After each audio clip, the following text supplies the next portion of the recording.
Hello, this is Pearl, and today I will be reading Chapter 4 of Hinds' Feet on High Places by Hannah Hurnard. Start for the High Places. It was early morning of a beautiful day. The valley lay as though still asleep. The only sounds were the joyful laughter of the running streams and the gay little songs of the birds. The dew sparkled on the grass, and the wildflowers glowed like little jewels. Especially lovely were the wild anemones, purple, pink, and scarlet, which dotted the pastures everywhere, thrusting their beautiful little faces up through the straggling thorns.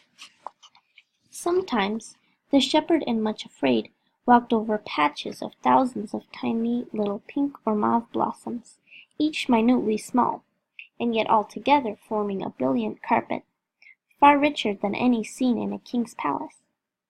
Once the shepherd stooped and touched the flowers gently with his fingers, then said to Much Afraid with a smile, "Humble yourself, and you will find that love is spreading a carpet of flowers beneath your feet." Much Afraid looked at him earnestly. "I have often wondered about the wildflowers," she said. "It does seem strange that such unnumbered multitudes should bloom in the wild places of the earth, where perhaps nobody ever sees them, and the goats and the cattle can walk over them and crush them to death. They have so much beauty and sweetness to give, and no one on whom to lavish it, nor who will even appreciate it."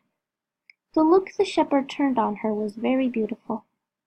"Nothing my father and I have made is ever wasted," he said quietly, "and the little wildflowers have a wonderful lesson to teach. They offer themselves so sweetly and confidently and willingly, even if it seems that there is no one to appreciate them, just as though they sang a joyous little song to themselves, that it is so happy to love, even though one is not loved in return. I must tell you a great truth, Much Afraid, which only the few understand. All the fairest beauties in the human soul, its greatest victories, and its most splendid achievements, are always those which no one else knows about, or can only dimly guess at.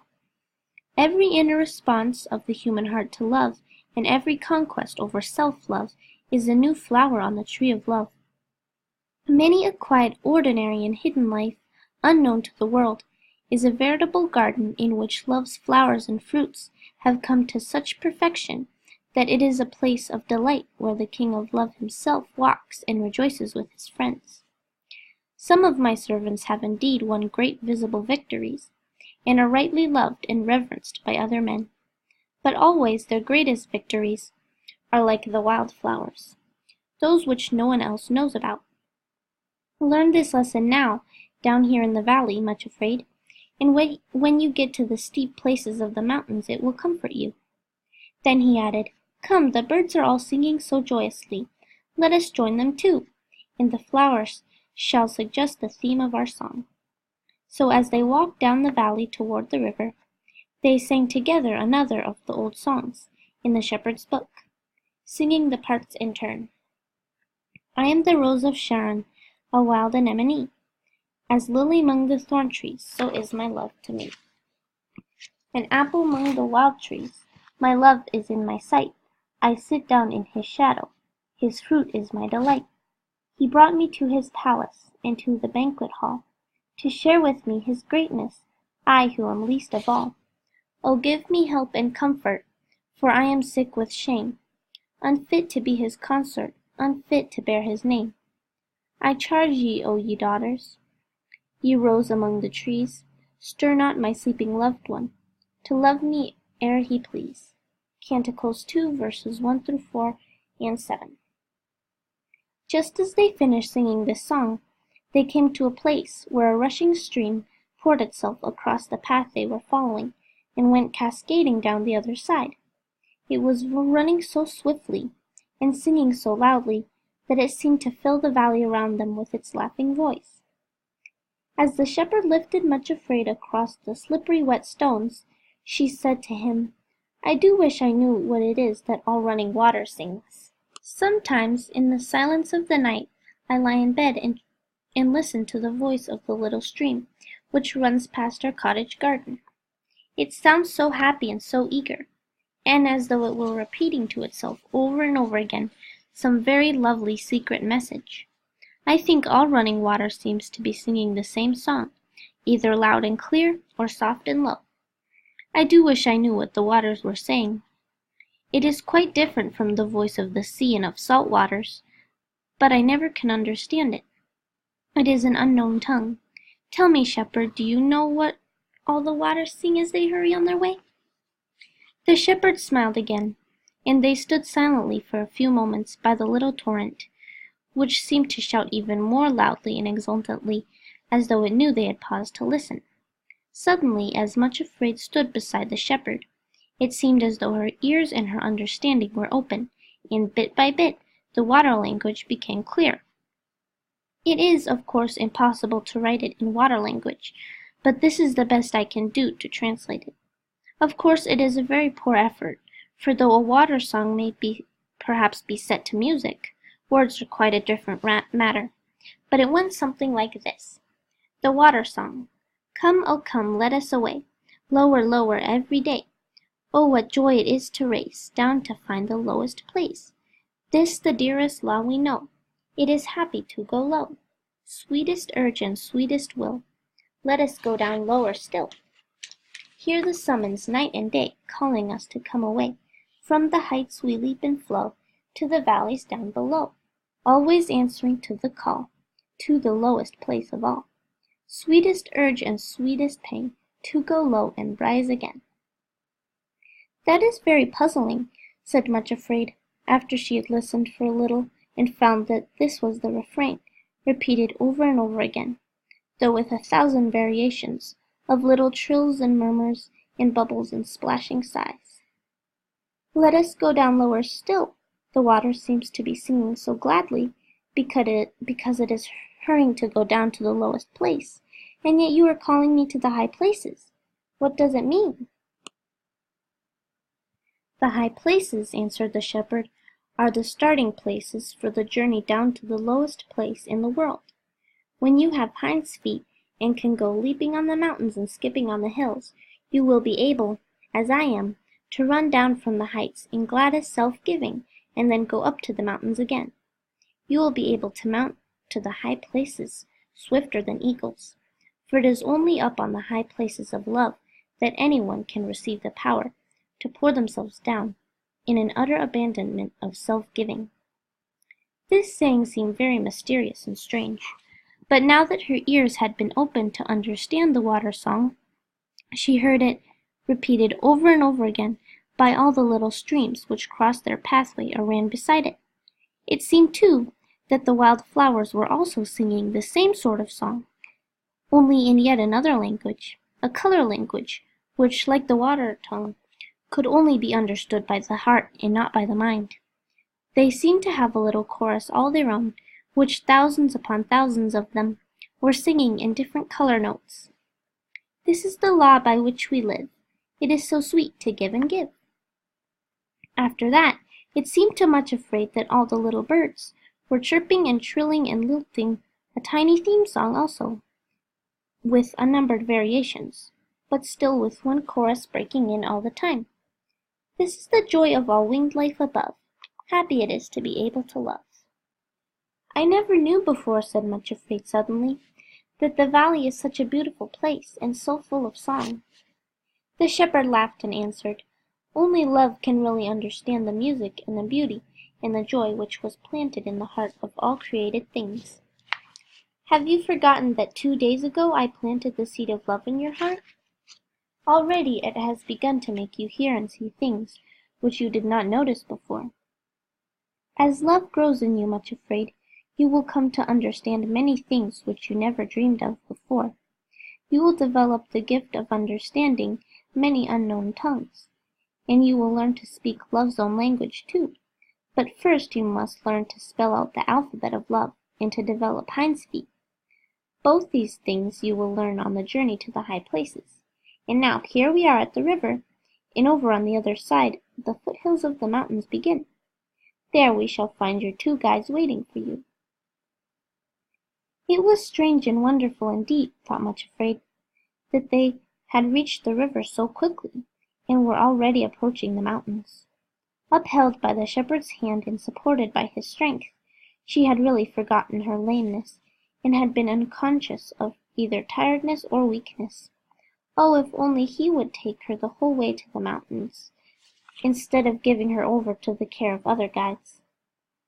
When she thought of this, she said to him imploringly, "Will you not take me all the way? When I am with you I am strong, and I am sure no one else but you can get me up to the high places." He looked at her most kindly, but answered quietly, "Much afraid, I could do what you wish. I could carry you all the way up to the high places myself, instead of leaving you to climb there.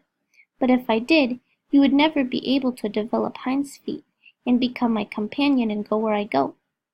If you will climb to the heights this once with the companions I have chosen for you, even though it may seem a very long and in some places a very difficult journey, I promise you that you will develop Hinds' feet.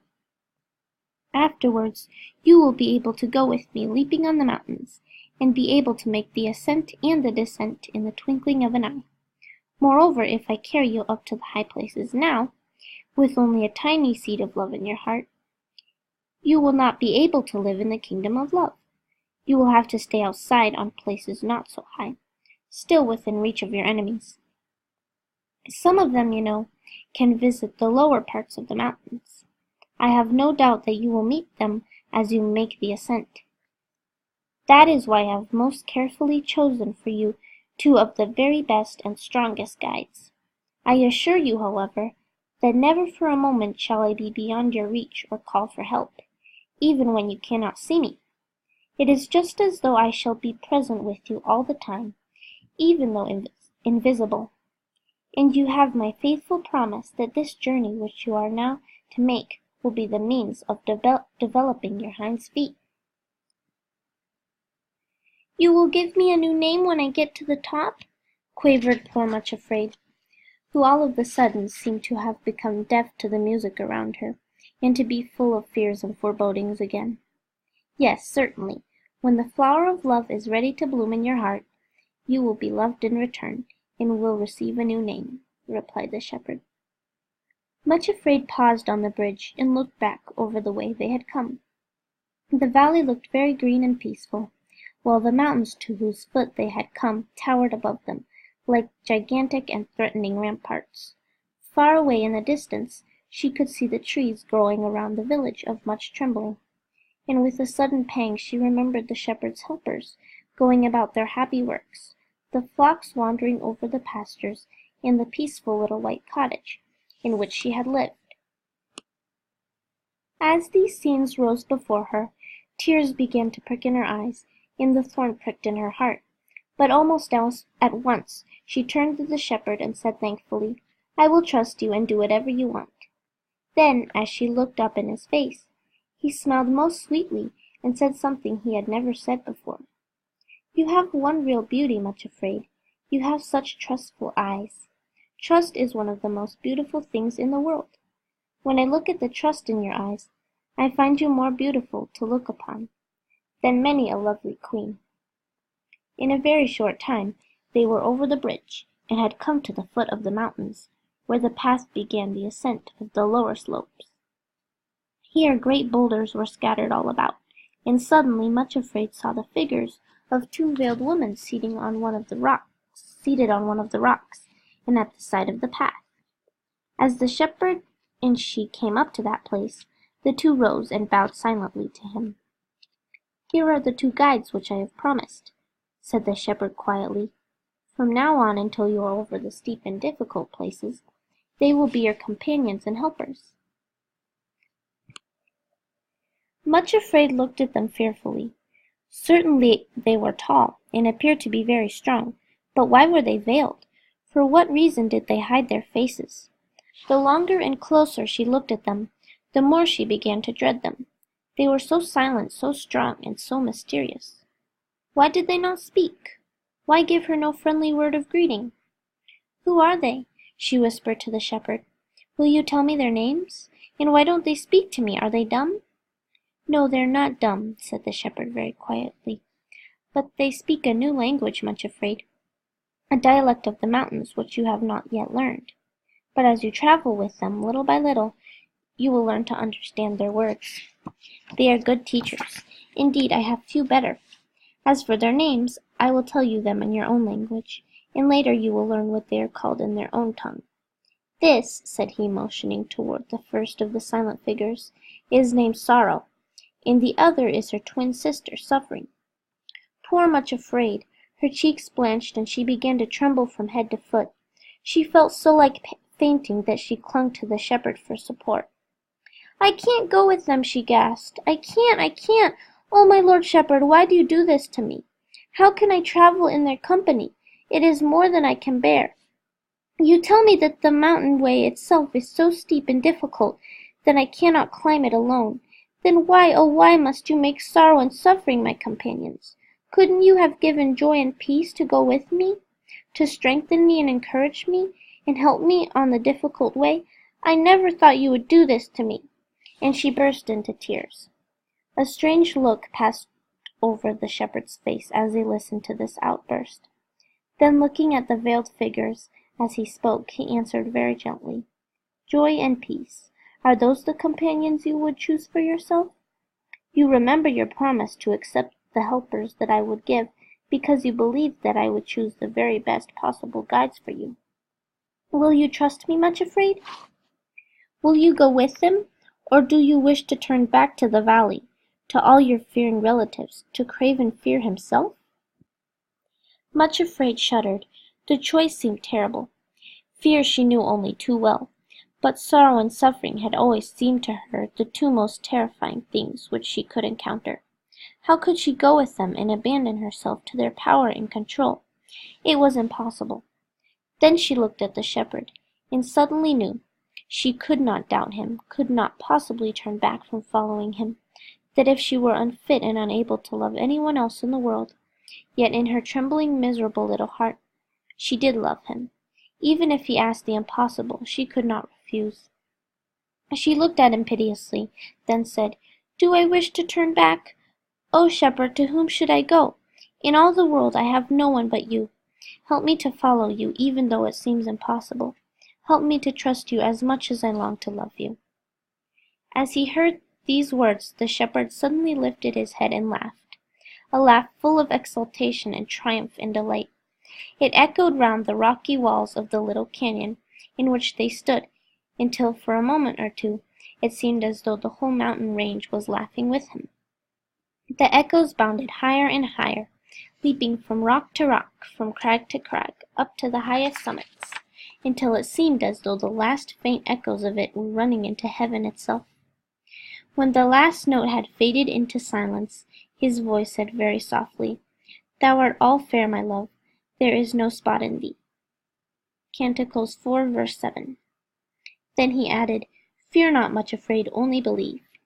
I promise that you shall not be put to shame. Go with Sorrow and Suffering, and if you cannot welcome them now, when you come to the difficult places where you cannot manage alone, put your hands in theirs confidently, and they will take you exactly where I want you to go." Much Afraid stood quite still, looking up into his face, which now had such a happy, exultant look, the look of one who above all things else delights in saving and delivering. In her heart the words of a hymn, written by another of the shepherd's followers, began to run through her mind, and she started to sing softly and sweetly. "Let sorrow do its work, send grief or pain. Sweet are they messengers, sweet are their refrain. If they but work in me, more love, O Christ, to thee, more love to thee, more love to thee." Others have gone this way before me, she thought, and they could even sing about it afterwards. Will he who is so strong and gentle be less faithful and gracious to me, weak and cowardly though I am, when it is so obvious that the thing he delights in most of all is to deliver his followers from all their fears, and to take them to the high places? With this came the thought that the sooner she went with these new guides, the sooner she would reach those glorious high places. She stepped forward, looking at the two veiled figures, and said with a courage which she had never felt before, "I will go with you, please lead the way." For even then she could not bring herself to put out her hands and grasp theirs. The shepherd laughed again, and then said clearly, My peace I leave with you, my joy be fulfilled in you. Remember that I pledge myself to bring you to the high places at the top of these mountains, and that you shall not be put to shame. And now, till the day break and the shadows flee away, I will be like a roe or a young hart on the mountains. Canticles 2, verse 17. Then, before Much Afraid could realize what was happening, he had leaped onto a great rock at the side of the path, and from there to another, and to yet another, swifter almost than her eyes could follow his movements. He was leaping up the mountains, springing from height to height, going on before them, until in a moment or two he was lost to sight. When they could see him no longer, Much Afraid and her two new companions began to ascend the foothills. It would have been a curious sight, had there been anyone to watch, as Much Afraid started on her journey, limping toward the high places, shrinking as far as possible from the two veiled figures beside her, pretending not to see their proffered hands. But there was no one there to see, for if there is one thing more certain than another, it is that the development of Hinds' feet is a secret process, demanding that there should be no onlookers. Thanks for listening.